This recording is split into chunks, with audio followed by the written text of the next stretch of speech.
Hello students, good evening again. कल आपका जो फर्स्ट लेक्चर था बायोलॉजी का वो हमने देखा, बट किसी टेक्निकल प्रॉब्लम की वजह से हमारा जो लेक्चर है वो कंप्लीट नहीं हो पाया। ठीक है, उसी लेक्चर को अब हम आगे जो कल हमारा छूट गया था उसे हम कंटिन्यू करेंगे। सबसे पहले मैं आपको बताना चाहूँगा कि भाई सार्थक एकेडमी जो आपको ये फैसिलिटी प्रोवाइड कर रही है कि एएनएम और पीएनएचटी के जो आपको कोर्स हैं है ना, वो आपको ऐप्स पर अवेलेबल होंगे। इससे इसके नोट्स से संबंधित जो भी जानकारी है स्क्रीन पर जो आपको नंबर दिख रहे हैं उस पर कॉल करके आप पूरी डिटेल में जानकारी ले सकते हैं। मैं आपका बायोलॉजी टीचर पवन कुमार गुंडाने आपका जो कल का जो टॉपिक बचा हुआ था अब उसे हम आगे कंटिन्यू करते हैं। ठीक है बेटा, और थोड़ा सा रिवाइज भी करते हैं कि भाई हमारा क्या था। देखिए, सबसे पहले हम रिवाइज कर लेते हैं कि हमने पढ़ा क्या था। सबसे पहले हम लोगों ने रिप्रोडक्शन यानी प्रजनन की परिभाषा पढ़ी थी। रिप्रोडक्शन की परिभाषा पढ़ी थी। इसके बाद में रिप्रोडक्शन कितने टाइप के होते हैं, असेक्सुअल रिप्रोडक्शन और सेक्सुअल रिप्रोडक्शन और सेक्सुअल रिप्रोडक्शन। तो जिसमें से असेक्सुअल रिप्रोडक्शन तो हमको पढ़ना नहीं है क्योंकि हमारे कोर्स में है नहीं। सेक्सुअल रिप्रोडक्शन हमको पढ़ना है, जिसमें हमने स्टार्ट किया था फ्लावर में। ठीक है, प्लांट में जो फ्लावर का फिर हम लोगों ने डायग्राम देखा था। फ्लावर का डायग्राम देखा था डिटेल में, जो भी डायग्राम थे 4 पार्ट्स मैंने आप लोग को बताया था, कैलिक्स, कोरोला, एंड्रोशियम, गायनोशियम। और उसके बाद में हम फिर फर्टिलाइजेशन की प्रोसेस पढ़ रहे थे। तो भाई फ्लावर में जो रिप्रोडक्शन होता है मैंने आप लोग को बताया था कि 3 स्टेप में कंप्लीट होता है। एक है प्री फर्टिलाइजेशन, एक होता है प्री फर्टिलाइजेशन, दूसरा होता है फर्टिलाइजेशन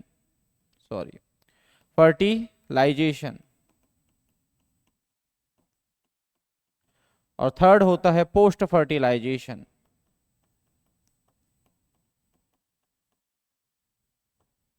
पोस्ट फर्टिलाइजेशन जिसमें से हम प्री फर्टिलाइजेशन में देखा था कि प्री फर्टिलाइजेशन क्या होता है।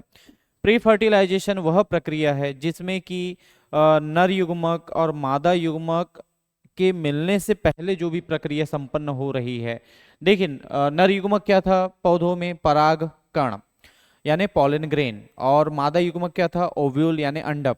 दोनों जब मिलते हैं तो जाइगोट बनता है। तो दोनों के मिलने की प्रक्रिया फर्टिलाइजेशन थी। लेकिन ये जब मिलेंगे कब, जब ये दोनों बनेंगे। तो इसके बनने की जो प्रक्रिया थी प्री फर्टिलाइजेशन में हमने देखा था। हम डिटेल में कर नहीं पाए थे, टेक्निकल इशू आ गए थे। तो प्री फर्टिलाइजेशन में हमने देखा था कि भाई सबसे पहले तो हमें गैमेटोजेनेसिस पढ़ना है।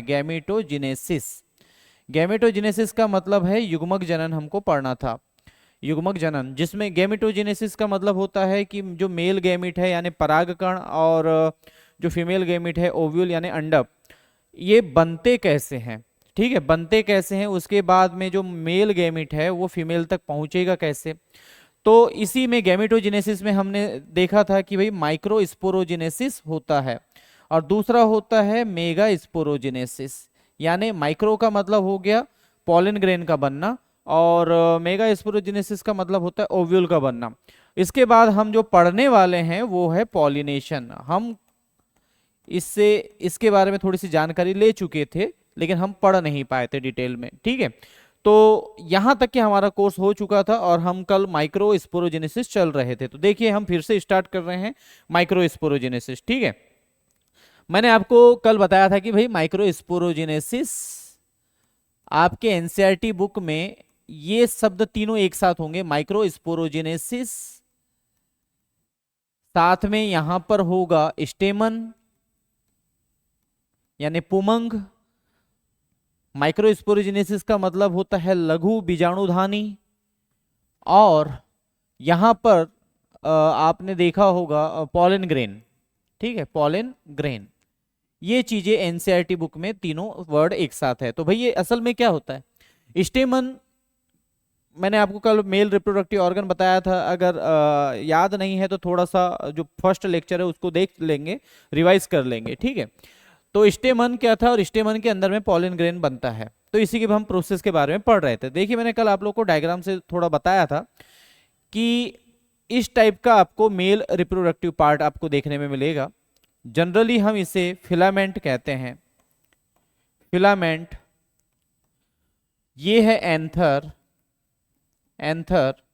और इस एंथर के अंदर में अगर आपने 11वीं या 12वीं में 11th-12th में अगर बायोलॉजी में प्रैक्टिकल करवाए होंगे जसवंत के फूल का यानी हिबिस्कस का, तो आपने उसके पॉलन ग्रेन को निकाल के देखा होगा। इस एंथर के अंदर में बहुत छोटे छोटे से मतलब डिपेंड करता है कि भाई फ्लावर कैसा है, तो उसमें कलर में डिफरेंट डिफरेंट होते हैं।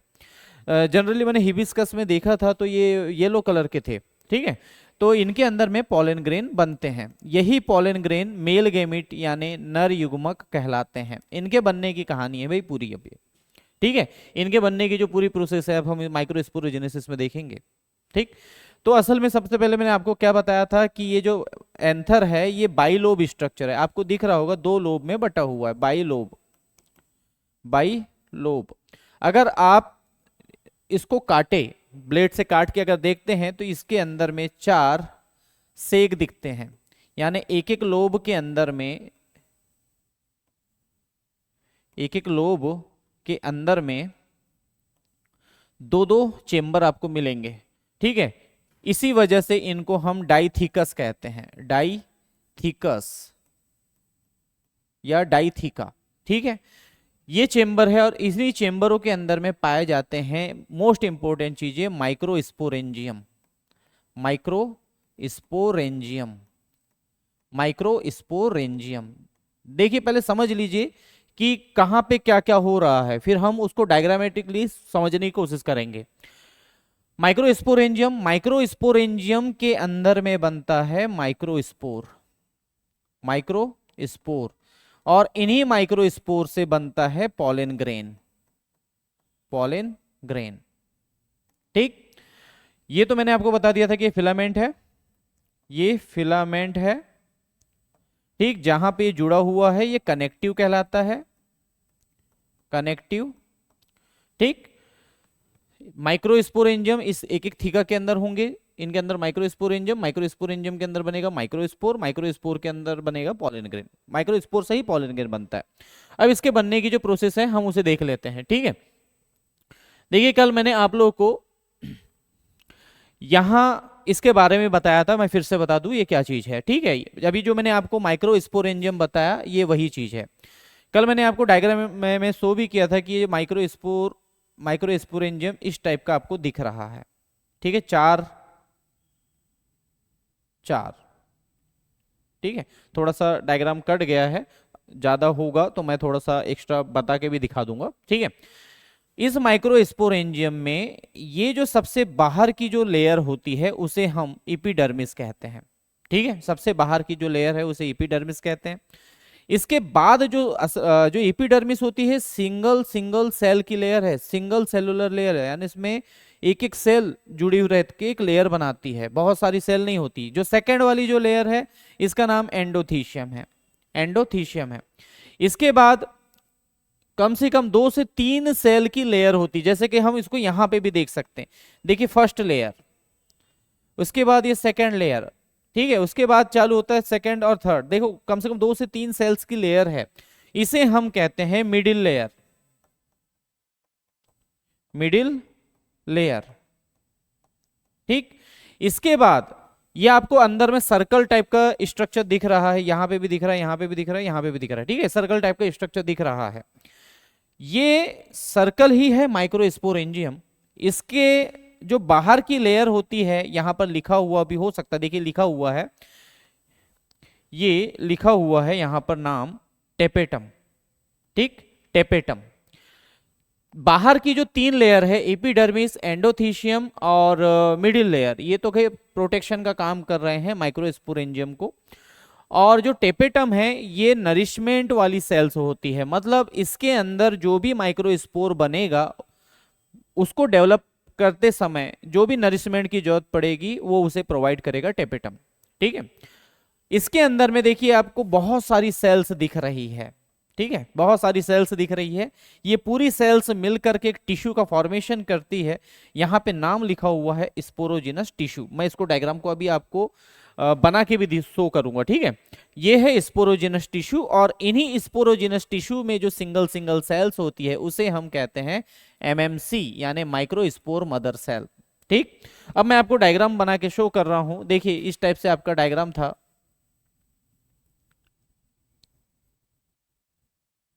ये सबसे पहले बाहर की लेयर थी, एपिडर्मिस।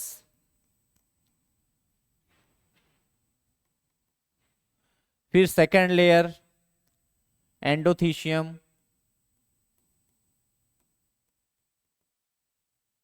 फिर उसके बाद कम से कम 2 से 3 सेल की लेयर थी जिसे हम मिडिल लेयर कह रहे हैं।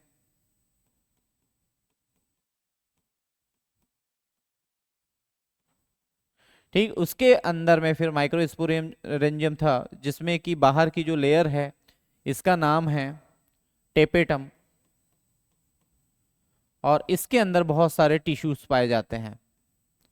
इसके बारे में मैंने आपको फर्स्ट लेक्चर में भी थोड़ा बहुत बता दिया था।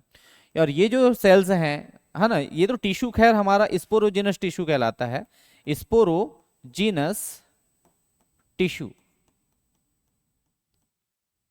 और इसके अंदर जो सिंगल सिंगल सेल्स होती है इसे ही हम एमएमसी यानी माइक्रोस्पोर मदर सेल कहते हैं, जो कि 2n यानी द्विगुणित होता है। द्विगुणित का मतलब क्या होता है? देखिए जनरली हमारे बॉडी में जो क्रोमोसोम्स हैं, हमारे बॉडी में जो क्रोमोसोम्स हैं 46 हैं, और ये जोड़े में है। जोड़े में है मीन्स दो दो का जोड़ा है, इसे ही हम डिप्लॉयड कह रहे हैं। इनके बॉडी में जितने भी क्रोमोसोम होंगे जोड़े में होंगे, डिप्लॉयड होंगे, ठीक है।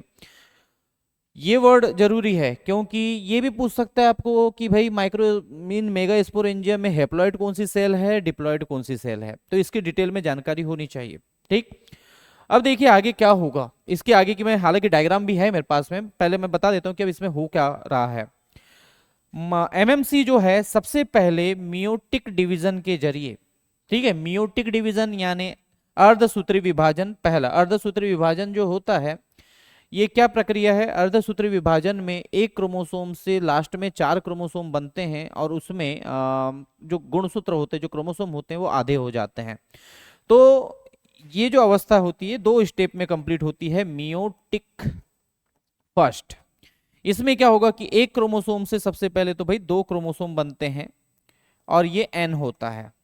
ठीक, ये एन होता है।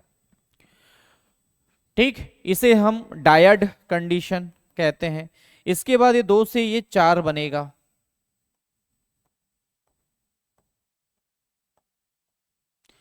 एन, तब हम इसे टेट्राड कह देते हैं, टेट्राड। इसके बाद क्या होगा कि ये जो चारों हैं अलग अलग हो जाएंगे और 4 माइक्रोस्पोर बनाएंगे।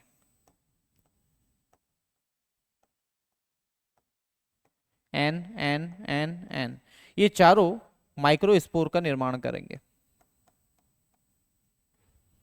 ठीक है, और यही माइक्रोस्पोर आगे चल करके पॉलन ग्रेन का निर्माण करेंगे। आई होप कि ये आपको प्रोसेस समझ में आई होगी कि माइक्रोस्पोरेंजियम के अंदर में क्या हो रहा है, माइक्रोस्पोरेंजियम से माइक्रोस्पोर बन कैसे रहा है।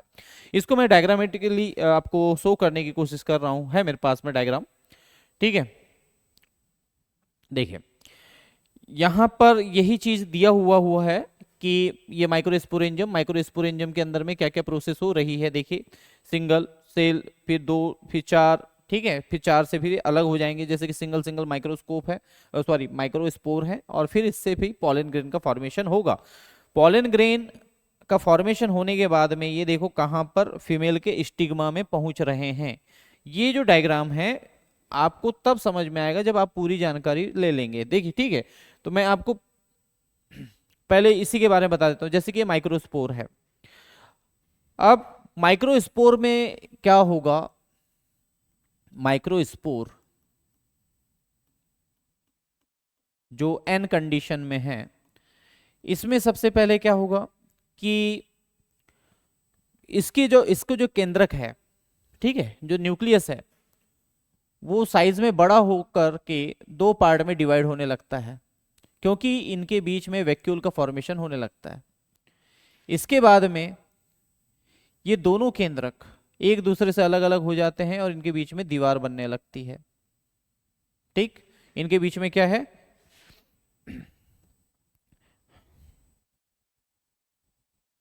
दीवार बनने लगती है। ये ऊपर की जो सेल है ये वेजिटेटिव सेल कहलाती है, वेजिटेटिव सेल, और ये जनरेटिव सेल कहलाती है, जनरेटिव सेल कहलाती है। ठीक, और इस तरीके से पॉलन ग्रेन का निर्माण होता है। देखिए ये माइक्रोस्पोर था, माइक्रोस्पोर में सबसे पहले जो केंद्रक है वो 1 से 2 हो जाएगा, उनके बीच में फूड वैक्यूल का फॉर्मेशन, बड़ा सा वैक्यूल बनता है। ये वैक्यूल ऊपर में भी है, यहाँ पर भी पाए जाते हैं, ठीक है, इसमें भी होगा, वैक्यूल बनता है जिसमें से एक केंद्रक नीचे में आ जाएगा, एक केंद्रक ऊपर साइड में चला जाएगा, और जो जीवद्रव्य है, जो साइटोप्लाज्म है, इसका अनइक्वल डिवीजन होता है, यानी एक कोशिका छोटी बनती है, एक कोशिका बड़ी बनती है। जो वेजिटेटिव सेल है ये बड़े साइज की होती है, और जो जनरेटिव सेल होती है ये छोटे साइज की होती है। इसके बारे में हम थोड़ा लिख भी ले देते हैं कि भाई वेजिटेटिव सेल है क्या। वेजिटेटिव सेल, वेजिटेटिव सेल जो होती है साइज में बिग होती है, यानी बड़ी होती है, ठीक। और जनरेटिव सेल क्या होता है, जनरेटिव सेल साइज में स्मॉल यानी छोटी होती है, ठीक है। वेजिटेटिव सेल साइज में बड़ी होती है, जनरेटिव सेल साइज में छोटी होती है। इसके अलावा इसमें फूड रिजर्व ज्यादा मात्रा में होता है, फूड रिजर्व, ठीक है, इसमें फूड रिजर्व ज्यादा मात्रा में होता है, और इसमें बहुत ही कम मात्रा में होता है। इसका काम सिंगेमी कंडीशन है, कम मात्रा में है, वेरी लेस, ठीक। ये दो फर्क होते हैं मींस वेजिटेटिव और जनरेटिव सेल्स में। इसके अलावा ये pollen grain, specially pollen grain के डेवलपमेंट के लिए रिस्पॉन्सिबल है, पॉलन ग्रेन डेवलपमेंट में, डेवलपमेंट, पॉलन ग्रेन डेवलपमेंट के लिए रिस्पॉन्सिबल है। और जो सेकंड है ये है मीन्स सपोर्टिव होता है, उसको नरिशमेंट प्रोवाइड करती है। जब पॉलन ग्रेन बनेगा तो उसको नरिशमेंट भी तो चाहिए, उसको नरिशमेंट देने का काम करेगा।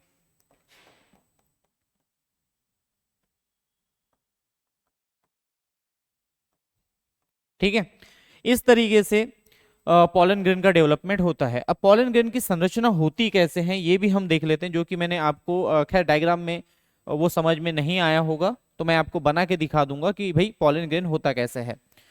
पॉलन ग्रेन अभी मैंने आपको सेल बताया था, ठीक है, वो वेजिटेटिव सेल और जनरेटिव सेल वो तो है ही उसके अंदर।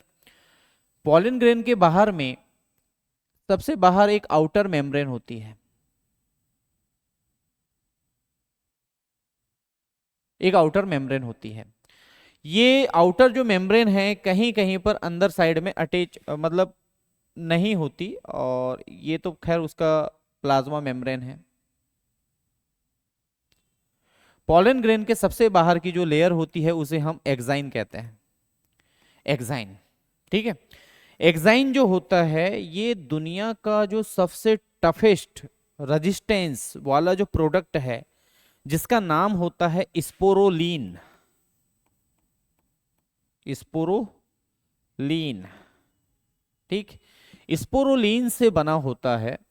टफेस्ट सब्जेक्ट का मतलब क्या है, देखिए क्या होता है, जितने भी पॉलन ग्रेन हैं, पॉलन ग्रेन जरूरी नहीं है कि एक पेड़ से यानी एक फ्लावर से निकले और दूसरे में पहुंच ही जाए। हो सकता है कि उड़ के वो कहीं और चले गए हो या पहुंच नहीं पाए हो। 1 घंटा भी रह सकते हैं, 2 घंटा भी रह सकते हैं, साल भर भी रह सकते हैं उस अपने फीमेल के पास बिना पहुंचे, तो तब तक कि ये डिस्ट्रॉय नहीं होंगे। क्यों नहीं होंगे, क्योंकि इनके ऊपर में ना धूप का असर पड़ना है, ना पानी का असर पड़ना है, ना ही ठंड का असर पड़ता है या दूसरे किसी एंजाइम का असर पड़ता है, क्योंकि ये सबसे टफेस्ट रेजिस्टेंस है। इसके बाद जो दूसरी लेयर होती है हम इसे इंटाइन कहते हैं, जो जनरली सेलुलोज से बनी होती है, जनरली सेलुलोज से बनी होती है। इसके बाद इसका प्लाज्मा मेम्ब्रेन आ जाता है। सेल है तो भाई प्लाज्मा मेम्ब्रेन तो होगा ही, ठीक, और उसके अंदर उसका न्यूक्लियस जो कि आगे चल के डिवाइड हो जाएगा, यानी 2 गैमेट का फॉर्मेशन कर लेगा। इस तरीके से पॉलन ग्रेन का स्ट्रक्चर होता है। अब पॉलन ग्रेन का आपके एनसीईआरटी में यूज भी दिया हुआ है। पॉलन ग्रेन का यूज का मतलब है कि भाई बहुत सारे जो एथलीट होते हैं, ठीक है, इसकी मार्केट में टेबलेट अवेलेबल होती है। बहुत सारे जो एथलीट होते हैं, क्योंकि इस पॉलन ग्रेन में प्रोटीन और अदर जो नरिशमेंट है बहुत भरपूर मात्रा में होते हैं जनरली, और जो एथलीट होते हैं इसका यूज़ करते हैं फॉर एनर्जी के लिए। ठीक है, जैसे हनी बी, हनी बी के नाम से एक कैप्सूल अवेलेबल है, हनी बी का उसमें डायग्राम भी होता है उस कैप्सूल में, और ये पॉलन ग्रेन से बना होता है। इसका जो यूज़ होता है मैंने आप लोगों को पहले ही बताया कि नरिशमेंट के लिए किया जाता है। ठीक है, ये हो गया हमारा पॉलन ग्रेन या माइक्रोस्पोरोजेनेसिस के बारे में।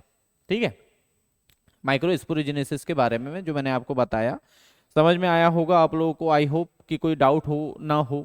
ठीक है, एक बार फिर से मैं आप लोग को ये वाली चीज रिपीट कर देता हूं। देखिए क्या है, ये फ्लावर था जो कि मैं फर्स्ट लेक्चर में आप लोग को बताया था कि ये फ्लावर है, फ्लावर में चार चीजें मेन इंपॉर्टेंट है, चार, जिसमें से दो तो एसेसरी पार्ट है और दो रिप्रोडक्टिव पार्ट है। एक ग्रीन कलर का हमारा हो गया कैलिक्स हो गया, उसके बाद कलरफुल पार्ट हो गया कोरोला, और इसमें से मैंने आपको अभी डायग्राम दिखाया था। ठीक है, इसी का मैंने आपको डायग्राम बताया था स्टेमन का।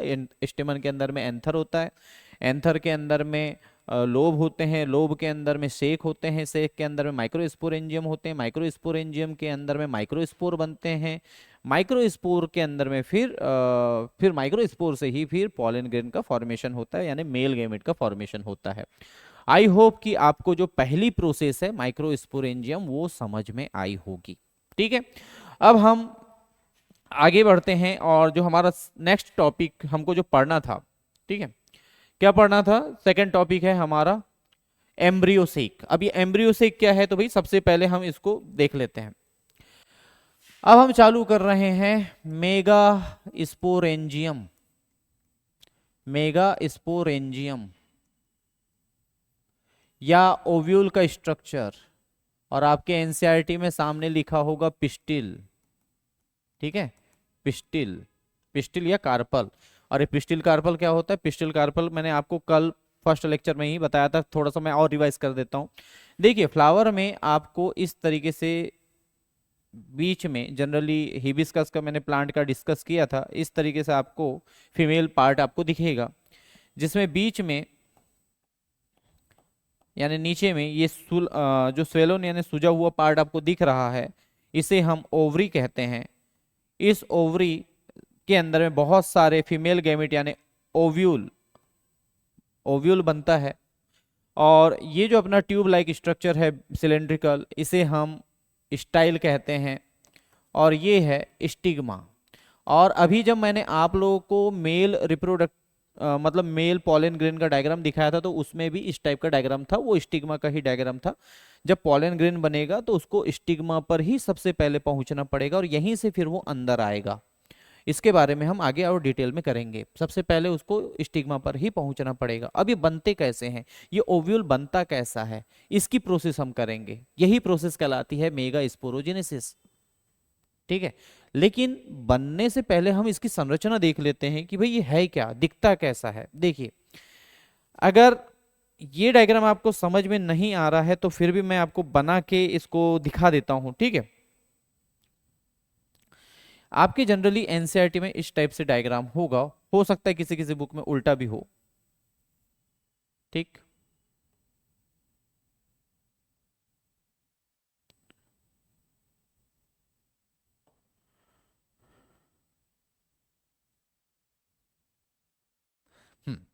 इस तरीके से होता है। ये एम्ब्रियो सेक या ओव्यूल का डायग्राम, बीजांडन्यास, हिंदी में बीजांडन्यास लिखा होगा। ठीक है, ये होता है funicle, funicle sorry funicle. Funicle वो भाग है, फ्यूनिकल वो भाग है जहां पर ओव्यूल ओवरी के अंदर, ओवरी के अंदर प्लेसेंटा के द्वारा जुड़ा रहता है। समझ में आया? फ्यूनिकल वो भाग है, अगर आपने मटर वटर छील के देखा होगा तो मटर के अंदर जो बीज है ना, बीज असल में इसी से बना हुआ है। बीज कनेक्ट रहता है उस फल के अंदर यानी छिलके से, तो बीच में छोटा सा कनेक्शन दिखा होगा, वो जो छोटा सा कनेक्शन है वही प्लेसेंटा है। और ओव्यूल का जो एरिया आता है जहां से वो जुड़ा हुआ है उसे हम फ्यूनिकल कह रहे हैं। इसके बाद अपना ये जो चालू होता है एम्ब्रियो का एरिया चालू होता है, ये वाला पार्ट अपना हाइलम कहलाता है, हाइलम। ठीक है, इसके बाद ये पूरा एरिया, ये पूरा एरिया बहुत सारी पेरेन्काइमा सेल्स से बना होता है। ये पूरा एरिया न्यूसीलस कहलाता है, न्यूसीलस, न्यूसीलस कहलाता है। और इस न्यूसीलस में ये अंदर जो आपको ओवल शेप यानी अंडाकार संरचना दिख रही है, इसे ही हम एम्ब्रियो सेक कहते हैं, एम्ब्रियो सेक कहते हैं। ठीक है, इसे ही हम एम्ब्रियो सेक कह रहे हैं। इस एम्ब्रियो सेक के अंदर में सॉरी बाहर में देखिए दो संरचनाएं आपको दिखती है। एक ये बाहरी एम्ब्रियो सेक के बाहर जो कवर है इसे हम इंटेग्यूमेंट कहते हैं। सबसे बाहर का जो कवर है इसे हम आउटर इंटेग्यूमेंट कहते हैं, इंटेग्यूमेंट कहते हैं। और अंदर की जो होता है उसे हम इनर इंटेग्यूमेंट कहते हैं, इंटेग्यूमेंट, इंटेग्यूमेंट कहते हैं। इसके बाद यहां पर दो एंड है, दो एंड का मतलब दो किनारे हैं। ठीक है, जनरली जहां से पॉलन ट्यूब का निर्माण होता है ये वाला एंड अपना माइक्रोपाइलर एंड कहलाता है। ठीक है, माइक्रोपाइलर एंड कहलाता है। और उसके अपोजिट में जो होता है ये वाला एरिया, ये अपना चेलेजल एंड, चेलेजल एंड कहलाता है। ठीक है, चेलेजल एंड कहलाता है। इसके अलावा एम्ब्रियो सेक में और क्या होता है, इस एम्ब्रियो सेक के अंदर में टोटल 8 न्यूक्लियाई, यानी ये 8 न्यूक्लियाई से मिलकर के 7 सेल बनती है, जिसमें से यहां पर एक बीच में इंपॉर्टेंट सेल है और इसके चारों तरफ में 2 सेल है। ठीक है, चारों तरफ मतलब इसके आसपास में 2 सेल है, जिसमें से बीच वाली जो इंपॉर्टेंट सेल है इसे हम एग सेल, या यही हमारा मेन इंपॉर्टेंट है, क्योंकि जो पॉलन ग्रेन बना था, पॉलन ग्रेन बना था तो पॉलन ग्रेन के अंदर में 2 न्यूक्लियस थे। 2 न्यूक्लियस यहां पर आकर इन्हीं से मिलेंगे, एक न्यूक्लियस इससे मिलेगा और एक न्यूक्लियस अभी मैं आपको बता रहा हूं यहां पर 2 न्यूक्लियस मिलके एक सेल बनाते हैं।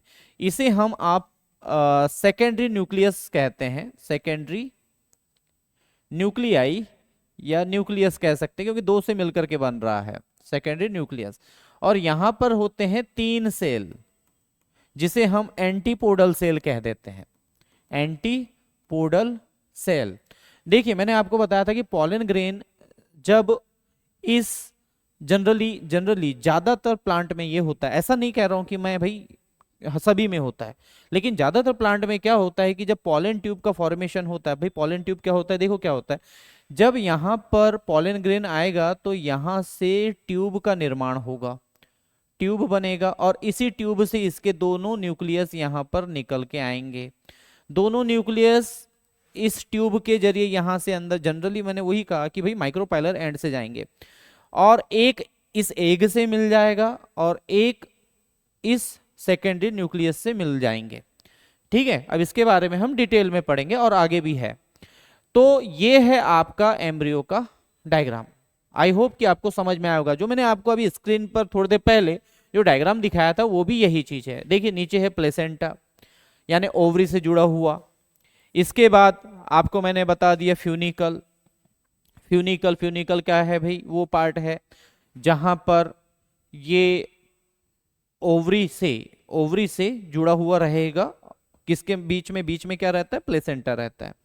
इसके बाद ये अपना पूरा एरिया आ जाता है न्यूसीलस। देखिए यहाँ पे अगर नाम हो, हाँ न्यूसीलस होगा आई थिंक, नहीं है न्यूसीलस नहीं है, न्यूसीलस नहीं लिखा हुआ है, नहीं है न्यूसीलस नहीं लिखा हुआ है।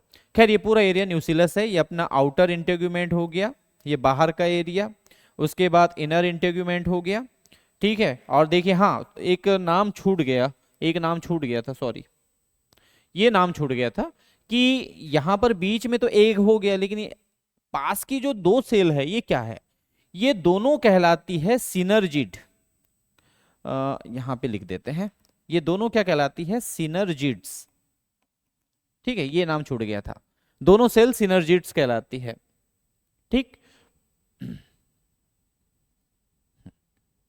ये वाला डायग्राम था। देखिए इनर इंटीग्यूमेंट आउटर इंटीग्यूमेंट दोनों पास की जो सेल है सिनर्जिड है, बीच में एग है, ठीक है। ये ऊपर में तीनों एंटीपोडल सेल हो गए, बीच में जो एक न्यूक्लियस बना इसे हम सेकेंडरी न्यूक्लियस कहते हैं। मैंने बाहर साइड आपको बता दिया था कि एम्ब्रियो से एक है, इसके दो एंड हो गए, अपने माइक्रोपाइलर एंड हो गए और एक ऊपर में चेलेजल एंड हो गया। इस तरीके से आपका एम्ब्रियो का डायग्राम होता है या ओव्यूल का डायग्राम होता है। अब ये बनते कैसे हैं, इसी की जो कहानी है ये मेगा स्पोरोजेनेसिस कहलाती है, ठीक है। इसका भी डायग्राम रखा हुआ है मेरे पास। मैं आपको सबसे पहले भाई प्रोसेस होती कैसे है उसके बारे में बताऊंगा, फिर इसका डायग्राम भी आपको शो करूंगा, ठीक है।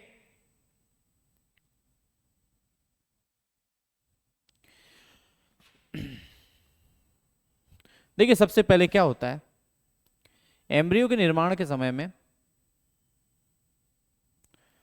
ये बाहर साइड का इंटेग्यूमेंट है या न्यूसिलस है, ये बाहर साइड का न्यूसिलस है,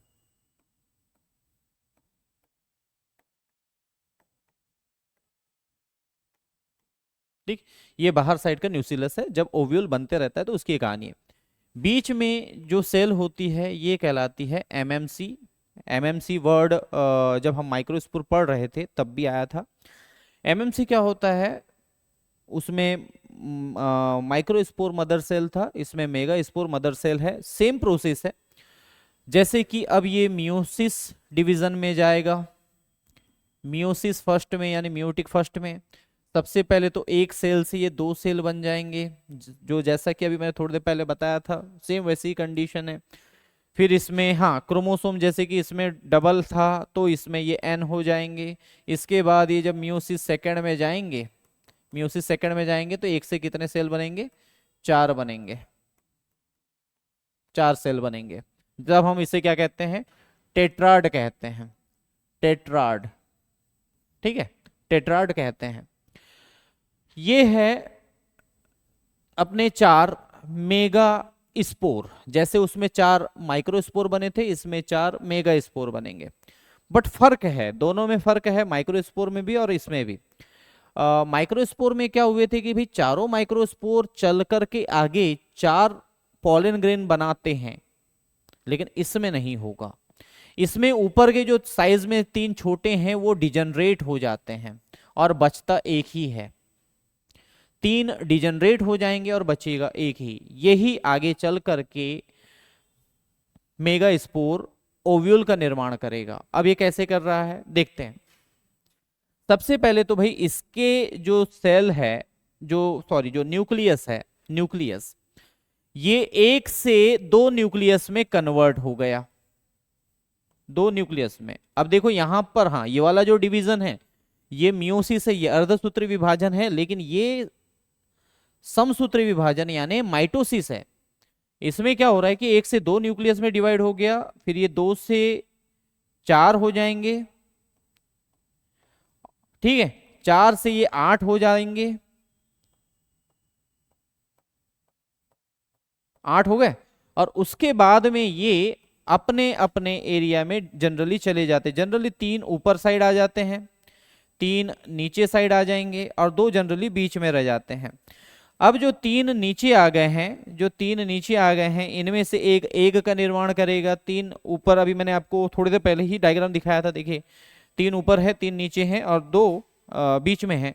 तो ये जो दो बीच में है इसे हम पोलर न्यूक्लियाई कहते हैं, जो कि सेकेंडरी न्यूक्लियस बनाता है। Polar nuclei, polar nuclei. ये ऊपर के जो तीन है जनरली इसे हम एंटीपोडल, ठीक है, और ये अपने तीन हो गए, अपने एग हो गया। इसे टोटल मिलाकर हम इसे एग एपरेटस कह देते हैं, एग एपरेटस, ठीक है। अब क्या होगा, ये है न्यूक्लियस। कितने न्यूक्लियस है, ये आपको 12वीं में भी क्वेश्चन में आया होगा एमसीक्यू में, कि एक नॉर्मल एम्ब्रियो के अंदर में कितने न्यूक्लियस होते हैं और सेल कितनी होती है। तो देखिए न्यूक्लियस कितनी है, न्यूक्लियस है टोटल 8, 8 न्यूक्लियस केंद्रक वाला है भाई। और उसके बाद में सेल कितने बनते हैं, तो देखिए मिलके क्या बनता है, ये तीनों मिलकर के भाई तीनों अलग अलग सेल बना लेंगी, तीन अलग अलग सेल बना लेंगी। ये दोनों मिलकर के एक सेल बना लेते हैं और ये तीन अलग अलग, तीनों को तो हमने नाम दे दिया एंटीपोडल सेल, ठीक है। बीच वाला हो गया हमारा मिलके बन गया पोलर न्यूक्लियस से बन गया सेकेंडरी न्यूक्लियस बन गया, जो अभी मैंने थोड़ी देर पहले आपको अभी ओव्यूल के अंदर में डायग्राम दिखाया था। सेकेंडरी न्यूक्लियस बन गया और इसमें से एक एग है और दो सिनर्जिड है। इस तरीके से आपका मेगा स्पोरोजेनेसिस की जो प्रोसेस होती है संपन्न होती, कंप्लीट हो गई। ये बीच वाला हमारा ओव्यूल का फॉर्मेशन हो गया।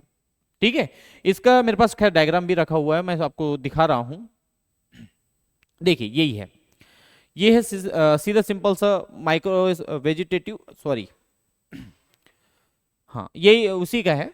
देखिए ये उसी चीज का है, यहाँ पे जनरली ब्लर शो हो रहा है स्क्रीन पे, इसलिए देखने की कोशिश कर रहा था कि क्या लिखा हुआ है। ये हमारा मदर सेल हो गया, ये भाई 4 हो गए, ठीक है, जिसमें से 3 डिजनरेट हो गए। फिर देखो ये अपना एक बच गया, एक बच गया, उसमें से 2 न्यूक्लियस हो जाएंगे, 2 से भाई 4 हो गए, 4 में से फिर और आगे डिवाइड हो गए, 3 ऊपर 3 नीचे, ये दोनों मिल करके एक न्यूक्लियस बना लेते हैं। यही चीज तो मैंने अभी आपको थोड़ी देर पहले ही खुद से डायग्राम बना के शो किया था।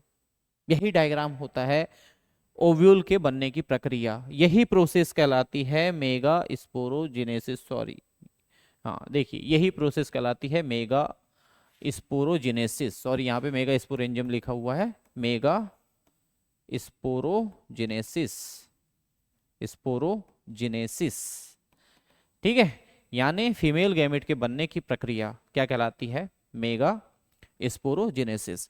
आई होप कि आपको जो पहला हमने आज टॉपिक कंप्लीट किया माइक्रो स्पोरोजेनेसिस जो कल रह गया था और मेगा स्पोरोजेनेसिस, ये दोनों समझ में आया होगा। तो सबसे पहले तो देखिए हमने थोड़ा सा और रिवाइज कर लेते हैं कि अब हमको पढ़ना क्या है। ठीक,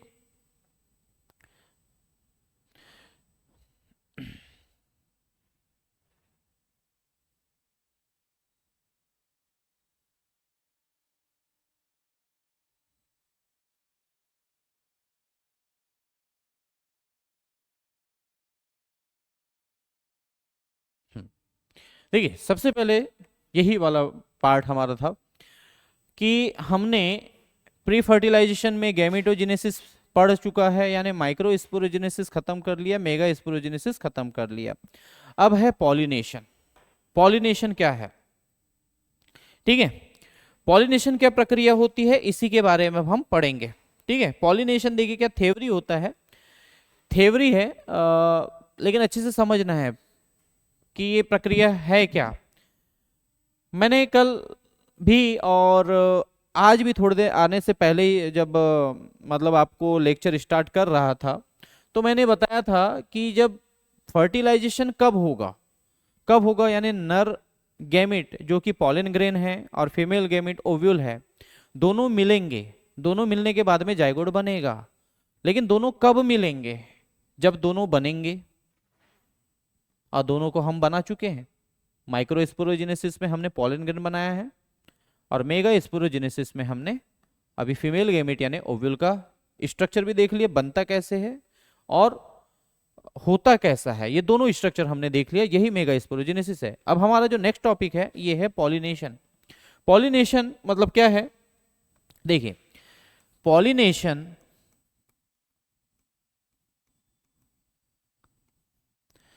पॉलिनेशन वह प्रक्रिया है जिसमें क्या कर रहे हैं, पॉलिनेशन वह प्रक्रिया है जिसमें कि नर युग्मक मादा युग्मक तक पहुंचेगा, यानी transfer of male gamete, transfer of male gamete, sorry gamete to female gamete, female gamete. ठीक है, आपने जब 10th क्लास में इसके बारे में सुना होगा, ठीक है 10th क्लास में सुना होगा का मतलब है आपने इसमें देखा होगा कि 10th क्लास में जो 2 प्रकार का पॉलिनेशन आपने सुना होगा, एक सेल्फ पॉलिनेशन, एक क्रॉस पॉलिनेशन, यानी स्वपरागण और परपरागण। स्वपरागण में क्या होता है कि एक प्लांट का फ्लावर किसी उसी प्लांट के किसी दूसरे फ्लावर के साथ में, फ्लावर के फीमेल पार्ट के साथ में, यानी मेल वाला फीमेल वाले के साथ में मिलता है। आई होप कोई डाउट, देखिए एक बार फिर से कर देता हूं। ये प्लांट है, इसमें ये फ्लावर है, 2 फ्लावर है, इसमें एक मेल है, इसमें भी मेल है, इसमें भी फीमेल है, इसमें भी फीमेल है। इसका मेल अगर इसी के फीमेल के साथ मिक्स हो जाए, या इसका मेल इसके फीमेल गैमेट के साथ में मिक्स हो जाए, यानी प्लांट सेम है, प्लांट सेम है, इस कंडीशन में हम उसे सेल्फ पॉलिनेशन कहते हैं, सेल्फ पॉलिनेशन। और दूसरी कंडीशन क्या है कि भाई प्लांट अलग अलग है, प्लांट अलग अलग है, यहां से मेल इधर जाएगा, किसी दूसरे प्लांट में जाएगा, तब हम उसे क्रॉस पॉलिनेशन कहते हैं, तब हम उसे क्रॉस पॉलिनेशन कहते हैं।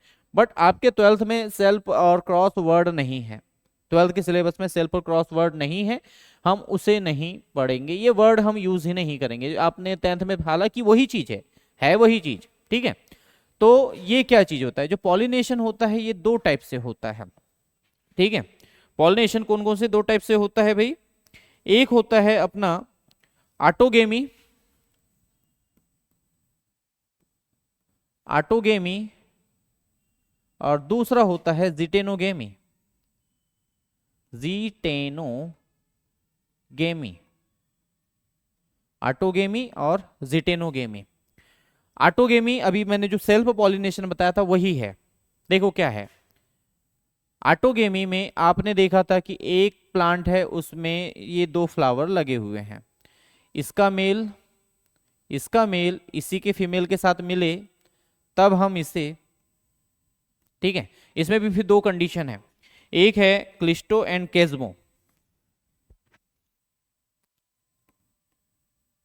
क्लिस्टोगेमी और केज्मोगेमी, केज्मोगेमी, और वो तो खैर जिटेनोगेमी है। देखिए इसमें क्या है, ऑटोगेमी स्वपरागण यानी सेल्फ पॉलिनेशन को कहते हैं, इसका मेल इस फ्लावर के फीमेल के साथ मिले या उसी फ्लावर के फीमेल के साथ मिले, ये अपना ऑटोगेमी है, ठीक है। एक अपना जीनोगेमी भी रह गया, और जिटेनोगेमी, चलिए जीनोगेमी, जीनोगेमी, ठीक है। देखिए क्या है, ये सब हमको पढ़ना है डिटेल में। यहां पे दो कंडीशन है, इस फ्लावर का मेल अगर इसी फ्लावर के फीमेल के साथ मिलता है तो उसे ऑटोगेमी, इस फ्लावर का फीमेल इसी प्लांट के किसी दूसरे के साथ में मिल रहा है, मतलब दूसरे फ्लावर के साथ मिल रहा है, जिटेनोगेमी। और जीनोगेमी को आप क्रॉस पॉलिनेशन से समझ सकते हैं। क्रॉस पॉलिनेशन का मतलब यहां पे जब प्लांट दूसरा हो, प्लांट दूसरा हो, ऑटोगेमी, जिटेनोगेमी, जीनोगेमी। अब ऑटोगेमी कब पॉसिबल है, जब प्लांट क्लिस्टोगेमी हो और केज्मोगेमी हो। क्लिस्टोगेमी क्या होता है, जब जो फ्लावर होता है वो ओपन ना हो, ओपन ना हो मतलब उसके जनरली मेल और फीमेल पार्ट बाहर दिख नहीं रहे हो, वो अंदर के अंदर ही हो। और सेकंड वाली कंडीशन में क्या है, ये ओपन होता है। इसका एग्जांपल हम जनरली ऑक्जेलिस एक प्लांट होता है उससे ले सकते हैं। और इसमें क्या होता है कि भाई ओपन तो होते हैं लेकिन इतने नीचे होते हैं कि जैसे बहुत सारे में आपने देखा होगा कि कैलिक्स और कोरोला बहुत छोटे होते हैं, लेकिन उनके जो सॉरी कैलिक्स से लेना देना नहीं है, जो कोरोला है यानी उसका रंग बिरंगा जो कलर व पंखुड़ियां हैं ये बहुत बड़ी बड़ी होती है, और उसके नीचे में जब हम ढुक के देखते हैं तो छोटे से अपने को पॉलन ग्रेन वाला एरिया यानी एंथर और स्टिग्मा आपको दिखेंगे। ओपन तो है लेकिन निकल नहीं पा रहे, इसमें तो निकल ही नहीं सकते क्योंकि फ्लावर बंद है, इसमें खुला है बट निकल नहीं पा रहे हैं, तो इनके पास कोई ऑप्शन नहीं बचा, कि बचे नहीं मतलब बाहर जाने का ऑप्शन ही नहीं है, तो इनका जो मेल है इन्हीं के फीमेल के साथ मिल जाएंगे दोनों में, दोनों कंडीशन में। तो ये हो गया अपना ऑटोगेमी। नेक्स्ट है अपना जिटेनोगेमी, ठीक है। जिटेनोगेमी में क्या होता है कि मैंने आपको बताया था कि इसका जो मेल है इसके फीमेल के साथ मिक्स हो जाएगा, कोई डाउट तो नहीं, फिर से मैं क्लियर कर देता हूं। ऑटोगेमी में क्या हो रहा है, फ्लावर इसमें मेल भी है इसमें फीमेल भी है, इसका मेल इसी के फीमेल के साथ ऑटोगेमी। अगर इसका मेल हो या इसका मेल हो ये एक्सचेंज कर ले अपने अपने साथ, इसका मेल इसके पास चले जाए और इसका मेल इसके पास चले जाए, एक्सचेंज भी कर ले तो चलता है ना।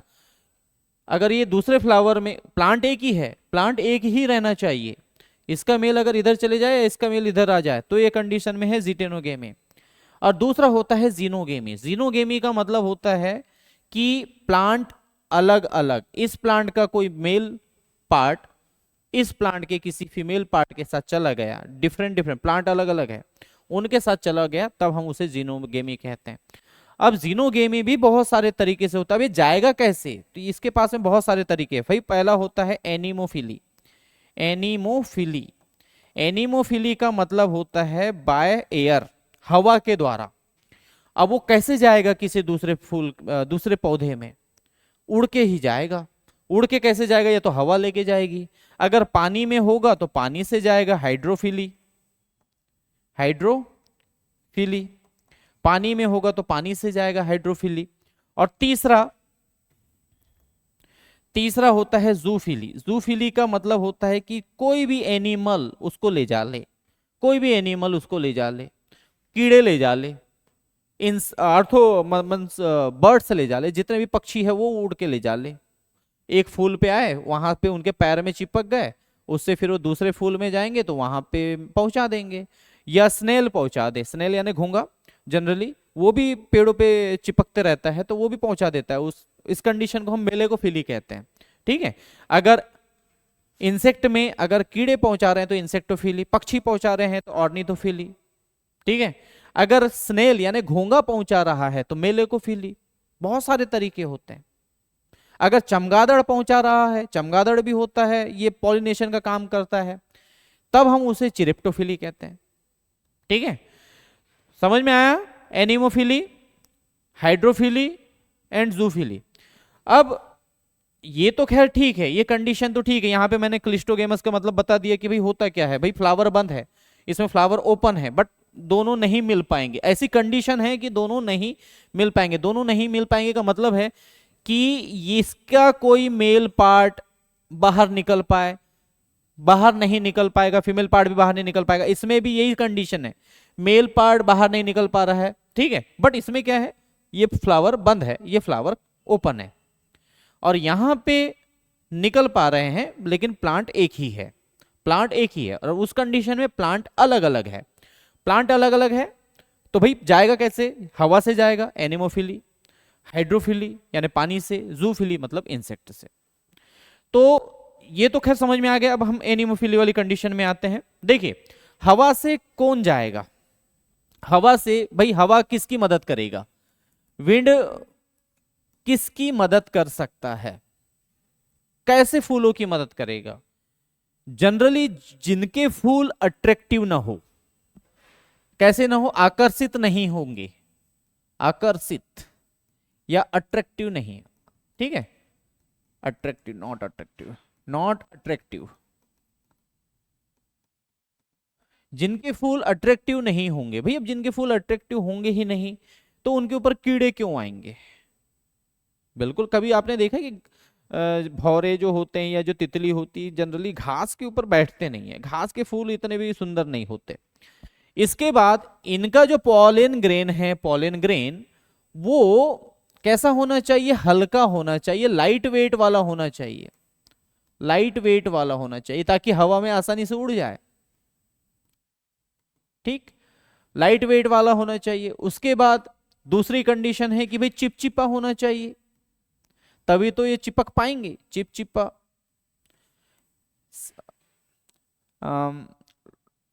क्या होता है, स्टिकी, स्टिकी है। ठीक है, ये चिपचिपा होना चाहिए। जैसे कि अगर कोई कीड़ा अगर नहीं भी आ पाया तो ये उड़ के चले जाए, दूसरी जगह पे चिपक जाए। ये ऐसी, इस कंडीशन में ही विंड पॉलिनेशन हो सकता है। आकर्षित वाला तो मेन ठीक है, हल्का होना चाहिए, कहीं पे भी चले जाए। और हाँ, एक मेन चीज रह गई, इसमें पंख होने चाहिए, फीदर, फीदर होने चाहिए, इनमें पंख होना चाहिए ताकि उड़ सके। ऐसे कुछ मेन कैरेक्टर है। जो सेकंड, भाई पानी वाली कंडीशन तो आप अच्छे से जानते हैं कि भाई पानी में किस में होता है। जो पानी में रहेगा तो उनमें तो भाई पॉलिनेशन की प्रक्रिया पानी से ही होगी। ठीक है, हल्के होंगे, ये भी सेम कंडीशन है, हल्के होंगे, पानी में बह के जा सकते हैं, डूबने वाले नहीं होना चाहिए। और इंसेक्ट तो भाई जिनके फूल अट्रैक्टिव होंगे उसके ऊपर जाएंगे ही जाएंगे। ठीक है, तो ये होती है प्रक्रिया पॉलिनेशन की, परागकण की। ठीक है, बहुत सारे हैं आपके एनसीईआरटी में, जैसे कि वेलिसनेरिया, और एक है हमारे पास में वेलिसनेरिया, एक हो गया अर्किड, हो गया अर्किड, इनका एग्जाम्पल दिया हुआ है। और ये जो भी नाम मैंने अभी दो लिया, एक वेलिसनेरिया का लिया, वेलिसनेरिया जनरली पानी में रहता है आई थिंक, और एक मैंने दिया अर्किड का नाम। अर्किड में तो खैर जूफिली के द्वारा होता है। इनमें पॉलिनेशन किस प्रकार से होता है? जनरली मैक्सिमम जो भी अभी मैंने नाम लिया, इनमें जो इंपॉर्टेंट रोल प्ले करते हैं वो जूफिली करते हैं। ठीक है, आपको, आप जब 12वीं में थे तो जरूर ये क्वेश्चन इंपॉर्टेंट रहा होगा कि अंजीर में बताइए कि भाई किस प्रकार का पॉलिनेशन होता है, या वेलिसनेरिया में किस प्रकार का पॉलिनेशन होता है, या साल्विया में किस प्रकार का पॉलिनेशन होता है। ये 12th लेवल तक के ठीक है, लेकिन मैं तो आपको बता दिया कि भाई किस प्रकार पॉलिनेशन होता है। ये आपको थ्योरेटिकल आंसर था, आपको डायग्राम बनाना होता था और उसमें नीचे आंसर आपको लिखना होता था, भाई कीड़े किस प्रकार पहुंचा रहे हैं। ठीक है, लेकिन आपके नीट, सॉरी पीएनएसटी और एएनएम के कोर्स के हिसाब से काफी डिटेल में मैंने आपको बता दिया। अब देखिए नेक्स्ट जो प्रोसेस है, अब हम उसमें जा रहे हैं कि भाई होता क्या है। ठीक है,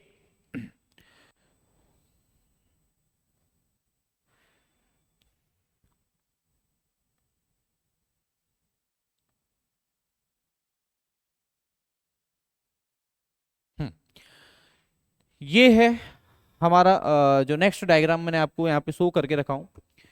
देखिए मैंने पहली प्रक्रिया आपको क्या बताया था, पहली प्रक्रिया मैंने आपको क्या बताया था, pre fertilization, pre fertilization, pre fertilization. जो दूसरी प्रक्रिया है अब है फर्टिलाइजेशन, फर्टिलाइजेशन, सॉरी फर्टिलाइजेशन, यहाँ पे जेड है, प्री फर्टिलाइजेशन। अब इसी का मैंने आपको डायग्राम यहाँ पे शो किया हूं। देखिए क्या होता है, जब पॉलन ग्रेन यहाँ पर स्टिग्मा पर पहुंचते हैं तो इनसे पॉलन ट्यूब का निर्माण होता है। और मैंने थोड़ी देर पहले ही इसका डायग्राम बना के दिखाया था कि इस पॉलन ट्यूब से फिर दो गैमेट बाहर निकलेंगे, सॉरी दो न्यूक्लियस बाहर निकलेंगे, और ये दोनों के दोनों पहुंचेंगे। दोनों के दोनों कहां पहुंचते हैं? देखिए जनरली माइक्रोपाइलर एंड पे पहुंचते हैं। देखिए मैंने थोड़ी देर पहले ही आपको इसका डायग्राम बना के दिखाया भी था। यहां पर एंटीपोडल सेल है, नीचे में सिनर्जिड है, ये एग सेल है। दो न्यूक्लियस यहां पर आएंगे, ये दोनों न्यूक्लियस ऊपर से नीचे आ रहे हैं। एक न्यूक्लियस इसके साथ मिल जाएगा एग सेल के साथ, और एक न्यूक्लियस ये दोनों के साथ मिल जाएगा।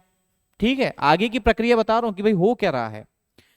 दोनों न्यूक्लियस पहुंच जाएंगे और यहां पर एक मिल गया एग के साथ और एक मिल गया पोलर न्यूक्लियाई के साथ, और ये तो मिलके बना देंगे भाई, ये दोनों मिलके बना देंगे जाइगोट।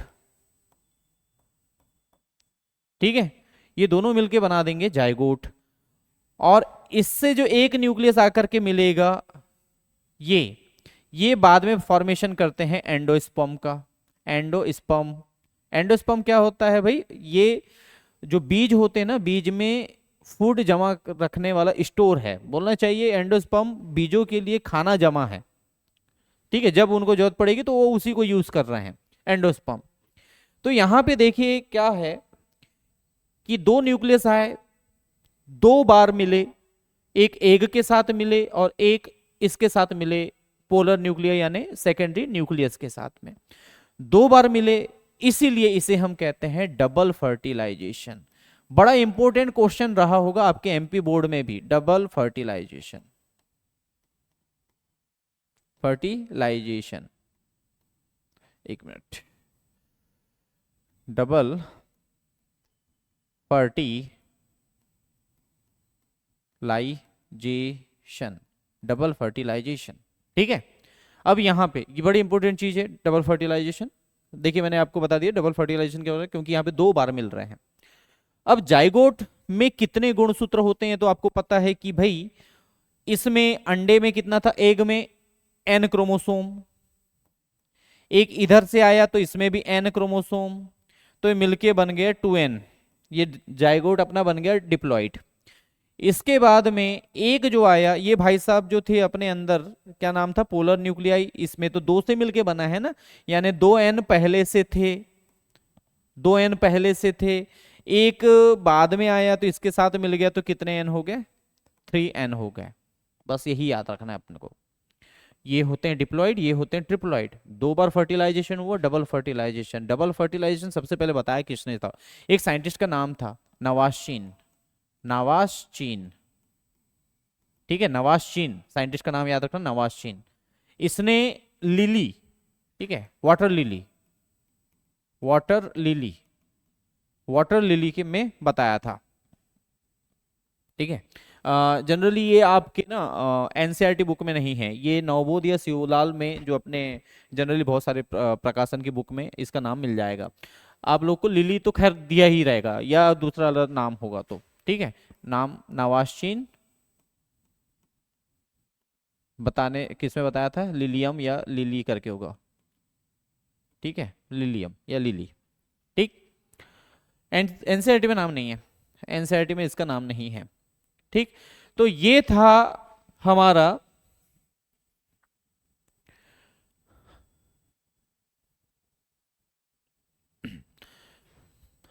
ये था आज हमारा जो सेकंड लेक्चर था। आई होप कि आपको समझ में आया होगा। इस चैप्टर में इस जो लेक्चर था इसमें हम लोगों ने प्री फर्टिलाइजेशन कर लिया, फर्टिलाइजेशन कर लिया। ठीक है, अब जब आपका जो नेक्स्ट लेक्चर होगा उसमें हम पोस्ट फर्टिलाइजेशन करेंगे और फिर हमारा जो चैप्टर होगा कंप्लीट हो जाएगा। ठीक है, अगर कोई भी डाउट हो तो आप बता सकते हैं, ठीक है, या कमेंट में लिख सकते हैं। ठीक है, हमारे ये जो वीडियोस हैं अभी यूट्यूब पर भी अवेलेबल हैं। वैसे तो ये आप सार्थक एकेडमी के जो ऐप्स हैं उस पर भी अवेलेबल रहेंगे। इससे संबंधित जो नोट्स हैं आपको उसी ऐप्स पर मिल जाएंगे। अगर कोई भी डिटेल में जानकारी चाहिए तो मैंने आपको पहले ही स्क्रीन पर दिखाया था। ये स्क्रीन पर जो नंबर है, ठीक है, अगर कोई भी जानकारी चाहिए तो स्क्रीन पे जो नंबर दिया हुआ है उस पे कॉल कर सकते हैं, नोट्स से संबंधित या क्लासेस से संबंधित। आई होप कि आपने एंजॉय किए होंगे, आपको समझ में आया होगा। ठीक है, मिलते हैं नेक्स्ट लेक्चर में। Thank you so much.